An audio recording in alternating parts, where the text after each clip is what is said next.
श्री सत्यनारायण भगवान की कथा। प्रथम अध्याय। एक समय नैमिषारण्य तीर्थ में शौनकादिक 88,000 ऋषियों ने श्री सूत जी से पूछा कि हे प्रभु, इस कलयुग में वेद विद्या रहित मनुष्यों को प्रभु शक्ति किस प्रकार मिलेगी तथा उनका उद्धार कैसे होगा। हे मुनि श्रेष्ठ, कोई ऐसा तप कहिए जिससे थोड़े समय में ही पुण्य प्राप्त होवे तथा मनवांछित फल मिले। वह कथा सुनने की हमारी इच्छा है। सर्वशास्त्र ज्ञाता श्री सूत जी बोले, हे वैष्णव में पूज्य, आप सबने प्राणियों के हित की बात पूछी है। अब मैं उस श्रेष्ठ व्रत को आप लोगों से कहूँगा जिस व्रत को नारद जी ने लक्ष्मी नारायण जी से पूछा था और श्री लक्ष्मीपति ने मुनि श्रेष्ठ नारद जी से कहा था, सो ध्यान से सुनो। एक समय योगीराज नारद जी ने दूसरों की हित की इच्छा से अनेक लोकों में घूमते हुए मृत्यु लोक में आ पहुँचे। यहाँ अनेक योनियों में जन्मे हुए प्रायः सभी मनुष्यों को अपने कर्मों द्वारा अनेक दुखों से पीड़ित देखकर सोचा, किस यत्न करने से निश्चय ही मानव के दुखों का नाश हो सकेगा। ऐसा मन में सोचकर विष्णु लोक को गए।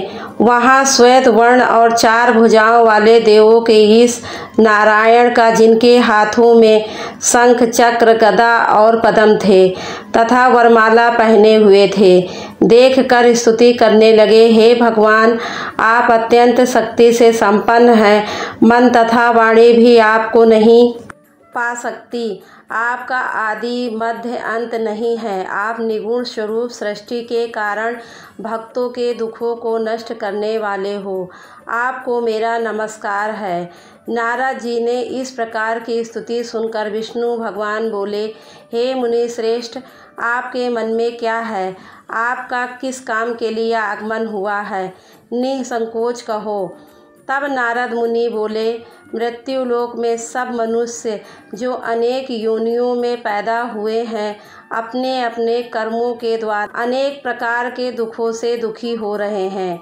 हे नाथ, मुझ पर दया रखते हुए बताइए, उन मनुष्यों के सब दुख थोड़े से ही प्रयत्न से कैसे दूर हो सकते हैं। श्री भगवान जी बोले, हे नारद, मनुष्यों की भलाई के लिए तुमने बहुत अच्छी बात पूछी है। जिस काम के करने से मनुष्य मोह से छूट जाता है वह मैं कहता हूँ, सुनो।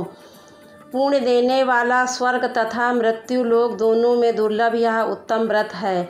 आज मैं प्रेमवश होकर तुमसे कहता हूँ, श्री सत्यनारायण भगवान का यह व्रत अच्छी तरह विधान पूर्वक करके मनुष्य तुरंत ही यहाँ सुख भोग कर मरने पर मोक्ष को प्राप्त होता है। श्री भगवान के वचन सुनकर नारद मुनि बोले कि उस व्रत का फल क्या है, क्या विधान है, किसने यह व्रत किया था और किस दिन यह व्रत करना चाहिए, विस्तार से कहो। भगवान बोले, दुख शोक आदि को दूर करने वाला, धन धान्य को बढ़ाने वाला, सौभाग्य तथा संतान को देने वाला यह व्रत सब स्थानों पर विजय करने वाला है।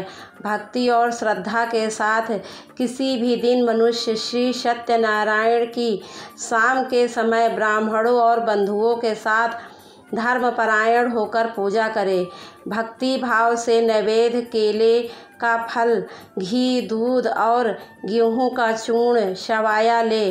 गेहूं के अभाव में साठी का चूर्ण, शक्कर तथा गुड़ ले और सब भक्षण योग पदार्थ जमा करके भगवान को अर्पण करे तथा बंधु बांधुओं सहित ब्राह्मणों को भोजन करावे। तत्पश्चात स्वयं भोजन करे।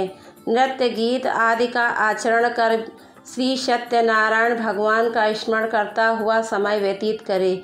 इस तरह व्रत करने वाले मनुष्य की इच्छा निश्चय ही पूरी होती है।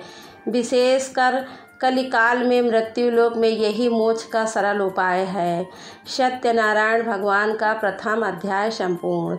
जय श्री सत्यनारायण भगवान की जय।